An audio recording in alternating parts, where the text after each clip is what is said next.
The Equitable Life Assurance Society presents This Is Your F.B.I.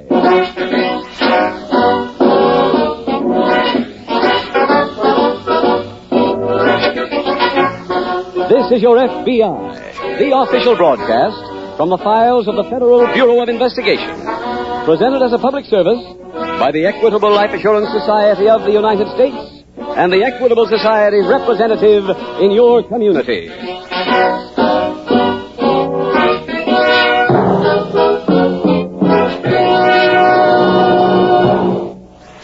Yesterday or this morning, did you receive a postcard from a representative of the Equitable Life Assurance Society?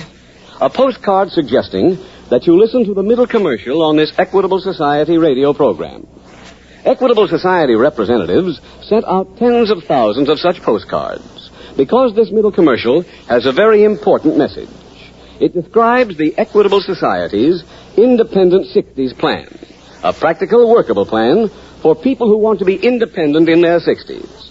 I'll be back in approximately 14 minutes to give you full information on this special plan offered by the Equitable Life Assurance Society of the United States.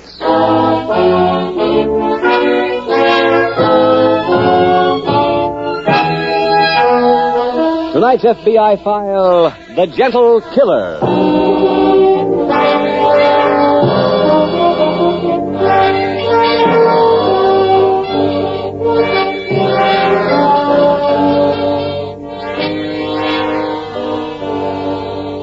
It is unfortunate, but true, that the average citizen does not look upon the current crime wave as something which can and does affect him. It is part of his mental pattern to hear something about crime, some statistic or observation, and to regard it as a fact about another world, a world in which he is not a citizen, but a rather distant observer. He hears, for instance, that more than 1.5 million major crimes are committed every year in the United States. And if he has any feeling at all about that statement, it is probably one of detached sympathy for the various and sundry victims. The greater probability is that he doesn't really feel one way or the other about it. The Federal Bureau of Investigation would like to correct that feeling of widespread apathy about the crime wave. No one in the nation, wherever he may be, is distant from the activities of the country's army of criminals. They operate 12 months a year in every corner of the land. And no hamlet is so secluded that it knows no crime. Every crime committed anywhere ultimately affects you. For it is like a pebble thrown into a lake.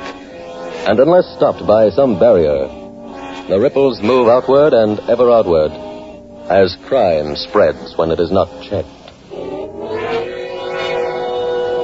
Your FBI urges you, the decent citizen, to stop those ripples from spreading ever further. To help fight the crime wave with every weapon at your command.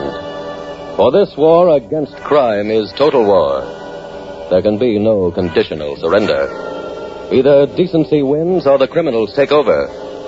The important thing to realize is that this war can be won if the forces of law and order receive some needed support. Support from you.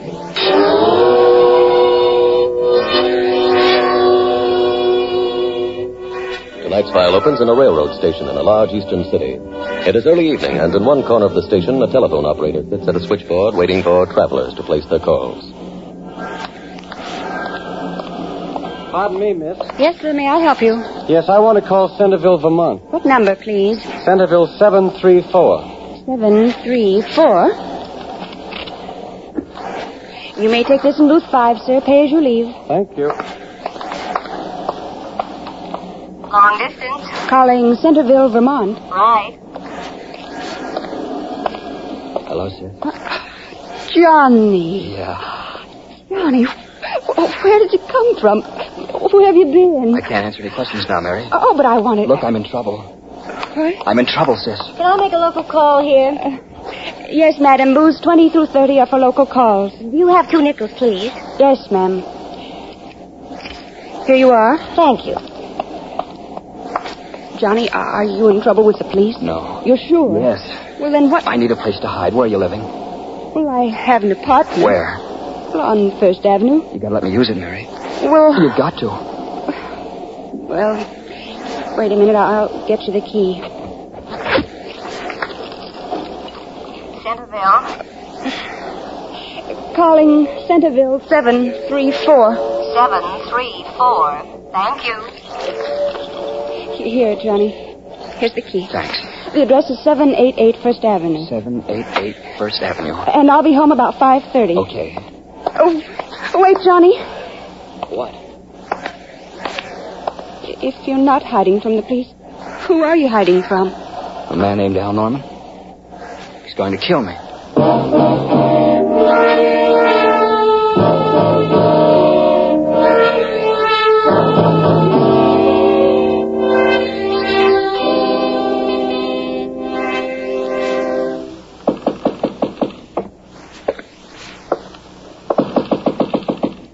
It's me, Johnny. Oh.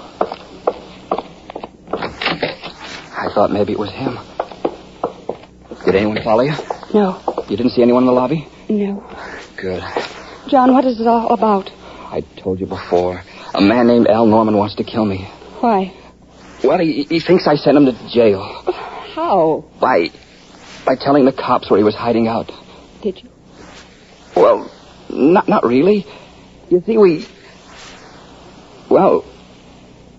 robbed a place down south together. Johnny. I was in a saloon. I was drunk. This fella asked me if I wanted to pick up some easy money. I said, sure. I went to this grocery store. Al had a gun. I didn't know it. When we were running out, he shot one of the clerks. Oh. We both got away. I came back up here. Al went out west. You came back here and didn't even call me? I stayed up in Franklin Falls. It was safer. Well, why does this man Norman think you sent him to jail? Well, I was doing... Tell me. I drank too much one night. Talked about the job. About how Al shot the clerk. A friend of his heard me. Al was picked up by the cops a little while after that, and he figured they picked him up because I talked. It wasn't true, Mary. I didn't turn him into the cops. Anyway, he was convicted.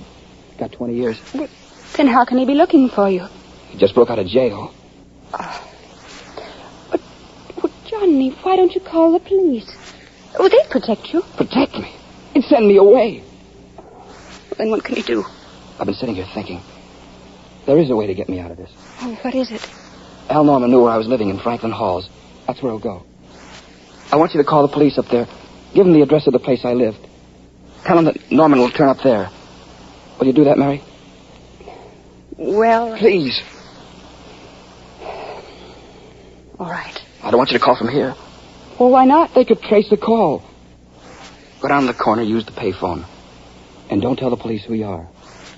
If this works, if they get Norman, I'm clear.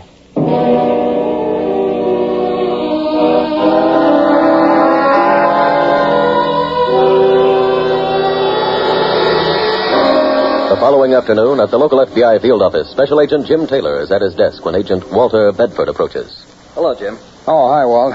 I guess you got my note, huh? Uh-huh. What's it about? Another escaped prisoner? Federal? No, he escaped from a state prison, but we had a detainer on him. Anybody I might know? His name is Al Norman. Dapper Al? Yeah, that's right. I was in the San Francisco office when we arrested him out there. No? He was turned over to local authorities someplace down south. And was convicted of armed robbery and attempted murder. When did he escape? 2 days ago. As far as I remember his record, Jim, this town was never one of his hangouts. How come we've got the file? Well, one of Norman's cellmates who escaped with him was captured. He told the prison authorities that Norman was headed here. Any idea where? Probably Franklin Falls. Why? Well, the local police at Franklin Falls called in this morning and said that they got an anonymous tip last night saying that Al Norman would come to a certain address there sometime today. What would he be doing there, Jim? Well, according to that same cellmate, Norman was sure that his old partner tipped the police off on his arrest. Norman swore that one day he'd break out of jail, find the partner, and kill him. What was the partner's name? We have no idea. So we'd better head off Al Norman and we'll have a murder on our hands. That's right. Oh, Walt, how clean is your desk? I've got a deposition to take in the Johnson case, then I'm free. All right, you take your deposition and get that out of the way first. Huh? Okay. I'll run up to Franklin Falls and see if I can help trap Al Norman.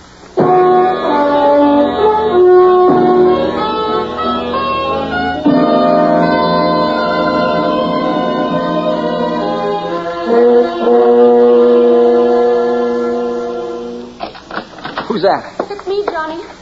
What are you doing home? Well, I've been calling you all morning. Oh, it was you. I let it ring. Al Norman wasn't caught by the police in Franklin Falls. How do you know? Well, I heard it on the radio during my 10-minute break. What happened? They didn't say. That's bad. He'll come here. Well, he doesn't know where I live. He knows I've got a sister. He knows you work at the railroad station. Oh. I'll have to get out of here. Have you got any money? Well, about $10. Let me have it, sis. Well, are you leaving right now? No, I'll wait till it gets dark. Where are you going? I don't know. Well, you can't just...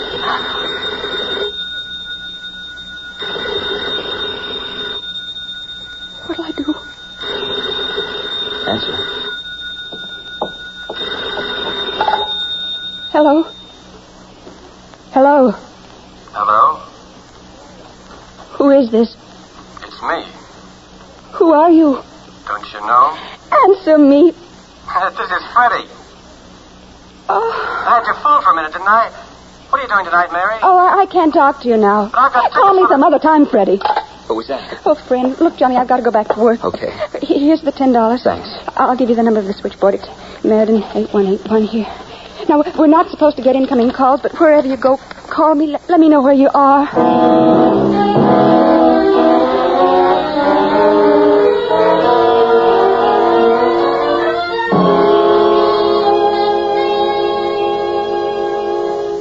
We almost closed that Al Norman file, Walt. What do you mean almost? You been near the teletype room this morning? No, Jim, I've been working on his deposition. Oh, well, Norman showed up in Franklin Falls, all right, and just about on schedule. And he wasn't captured? No, the police knew that he was coming to a certain address up there, so they surrounded the building. They spotted him coming out, were about to start shooting when they saw that he had 3 small children with him. They belonged to one of the tenants. I guess he spotted the cordon. Yeah, he knew he wouldn't fire or follow him as long as he had the kids. The police have any idea where he headed? Well, the local police here just gave me the answer to that. Oh? They just got a report from a man who was heading here down the Franklin Falls Highway. Norman flashed a gun, commandeered his car, and made him bring him all the way into the city. Then he's here in town right now. Yeah, here with a loaded gun.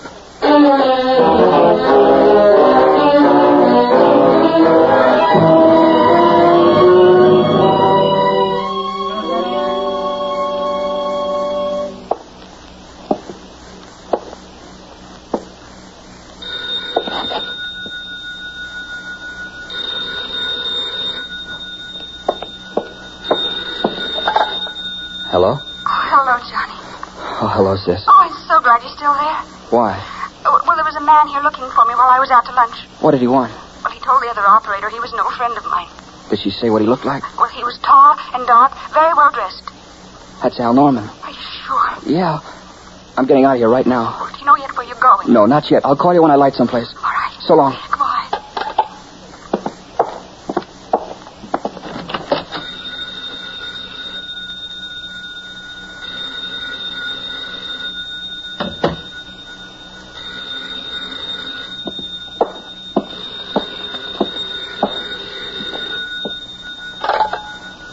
Hello? Hello, John. Al? That's right. I didn't expect to get to talk with you this quick. Where are you? Close enough to come over and kill you.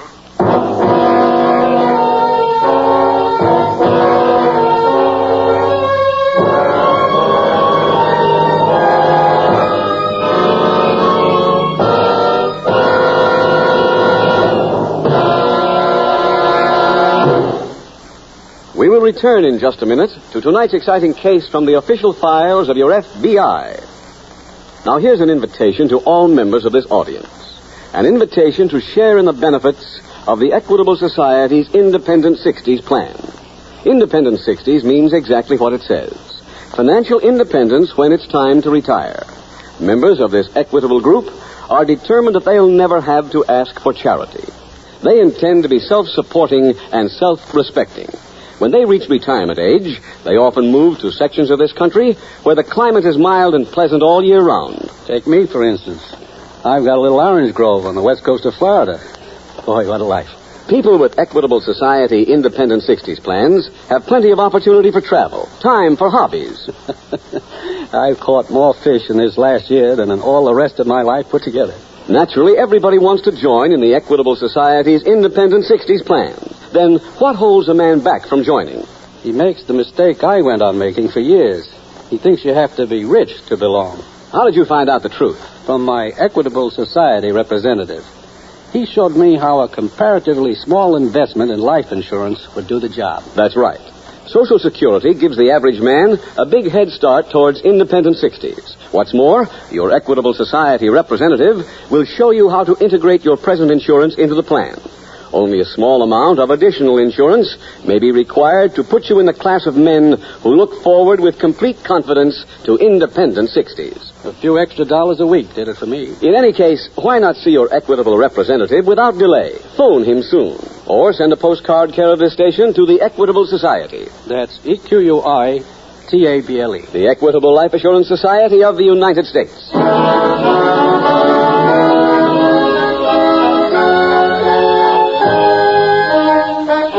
And now back to the FBI file, The Gentle Killer.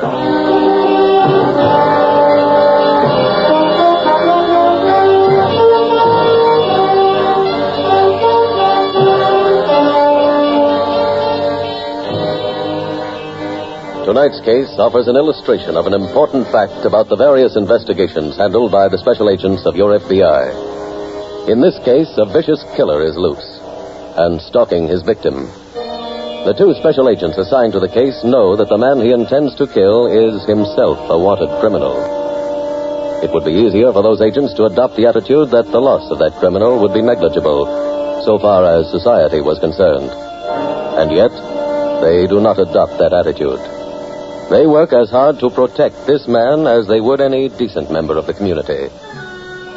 The reason for this is not, as you might suspect, that they have the slightest sympathy for the criminal who is being hunted, because it is not a part of their job to convict anyone.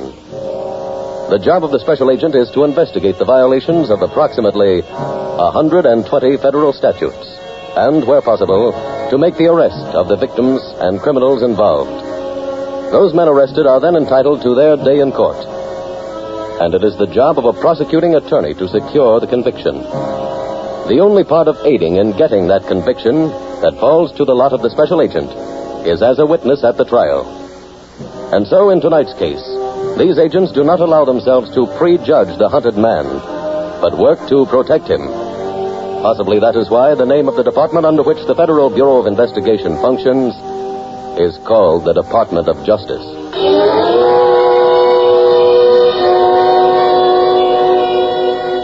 Tonight's file continues at the local FBI field office. Anything come in on that Al Norman alarm? No, Jim, they haven't located Norman, but we did get one new fact. Oh, what's that, Walter? The Franklin Falls police called in and said they checked the description of the man Norman came to kill. His old partner? Yeah. They get anything? Yes, they found that the name he uses is Johnny White. I assume you didn't get anything while you were out. No, not much. I spent most of the time interviewing a man named Bert Turner.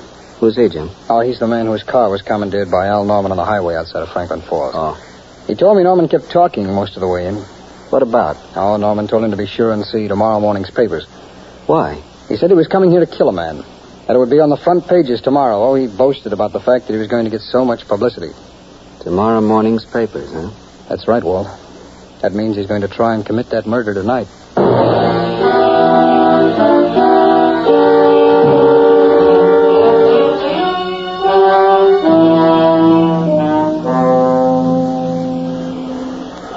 Oh, miss. Yes, sir. May I help you? I'd like Central 4245, please. That's a local call. Booths 20 through 30 are for local calls, sir. Thank you. You're welcome.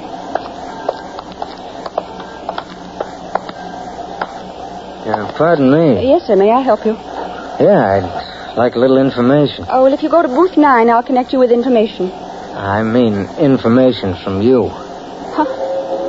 I'm not trying to get fresh. I'm just trying to find out where I can get in touch with him. Who are you talking about? The fellow's picture you've got framed there on your switchboard. Well, I don't know him. You keep a picture of a guy you don't know? Well, it belongs to one of the other girls. No, it don't. That's your brother, Miss White. I phoned your place a little while ago. I spoke to him there. You called my... Yeah. Then I went to see him. But he was gone. I'm an old friend of your brother's, Miss White. He said in case I couldn't find him when I got to town to see you. Pardon me. 8181. Mary, this is Johnny. We don't give out that information. I'm sorry. Huh?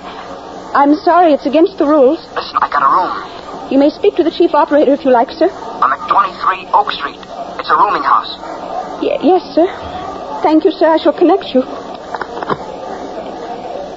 You, just disconnected. Oh, I guess I did. New custom, huh? Well, what do you mean? Well, you never get incoming calls on these switchboards. That is, unless it's somebody special you gave the number to. Oh, well, that was the wrong number. Oh, I see. Well, if you hear from Johnny, miss, will you tell him his friend Al was looking for him? I will. And tell him not to worry. I won't leave town without seeing him. Tell him he can count on that.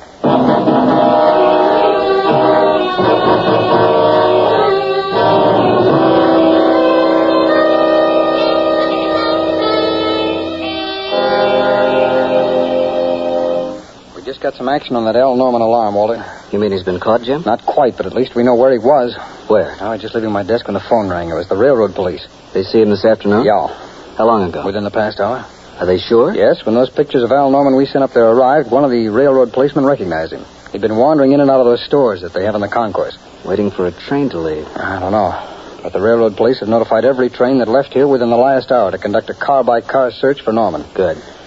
You know, the only thing that bothers me is that if he is on a train leaving here, that means he's already committed the murder. That's right.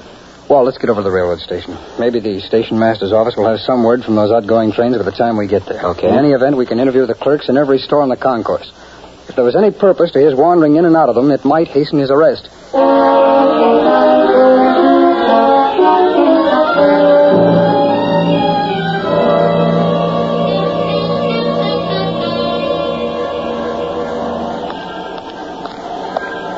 Excuse me, miss.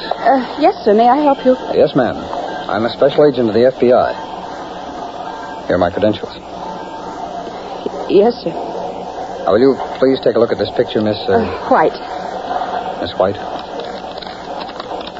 Has that man been around here? Well, I don't think so. It would help quite a bit if you could remember for sure. Well, you see, I talked to so many people. I understand. I'd like to help you, Mr. Taylor. Yes, I'm sure you would. Well, if this man should come here, would you call the F.B.I. office here in town? Oh, yes, sir. Oh, by the way, Yes? that picture there on your switchboard. Who is that? Oh, that belongs to the operator who comes on to relieve me. I think it is yes, it's her boyfriend. I see. Well, thank you, Miss White. And remember, if the man whose picture I gave you comes around, please call us.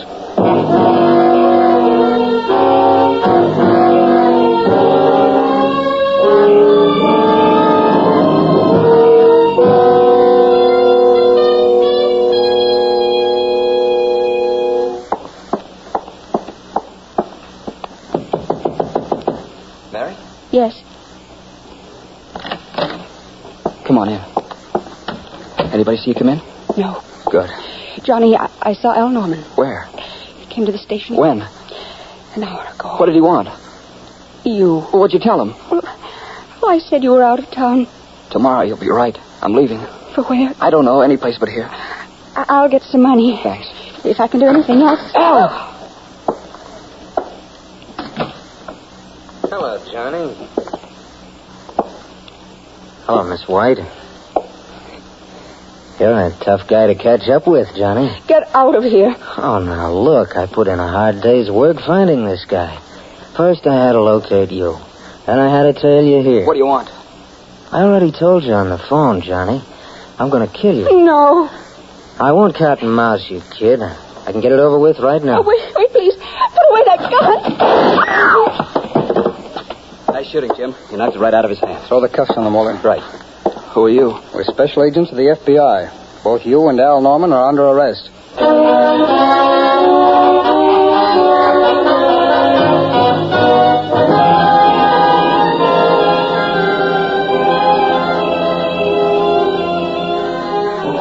Al Norman was returned to prison to serve the remainder of his 20-year term. John White was tried and convicted in state court. And when the facts developed that his crime was caused largely by the influence of Al Norman, his sentence was reduced to 10 years. Special Agents Taylor and Bedford divided the stores on the railroad station concourse so that no time would be lost. In questioning Mary White, Special Agent Taylor recognized the picture of her brother on the side of the switchboard. Recognized it because your F.B.I. had been given a complete description by the police department down south where the original robbery had taken place. Agent Taylor also knew that the intended victim's name was Johnny White, thanks to investigation by still another local police department. He therefore realized that Miss White was not telling him the truth, and he determined to keep a surveillance on her when she left work that night. As he and Agent Bedford started to follow her from the railroad station, they saw Al Norman and realized that he was doing the same thing. Rather than arrest him on the street and so possibly warn her that she was being watched, they determined to let both Mary White and Al Norman lead them to the hideout. As you have seen, that is exactly what happened. And as a result, another FBI file was closed. Closed with the removal of a dangerous killer from our midst.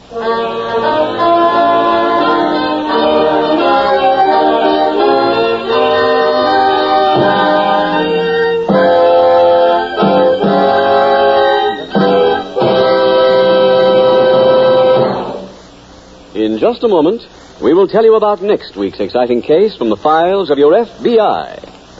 Now, two final questions on the Equitable Society's Independent 60s plan. Mr. Keating, I'm 35 years old. Is that too young to start one of these plans? No, your Equitable representative will show you that the younger you are when you start, the lower your yearly cost will be. Well, what income can a plan like this give me in my 60s? Your Equitable Society representative will give you the exact figure, geared to what you can afford to pay now and to your future needs. Ask him to drop around for a friendly visit. Phone him soon. Or send a postcard, care of this station, to the Equitable Life Assurance Society of the United States.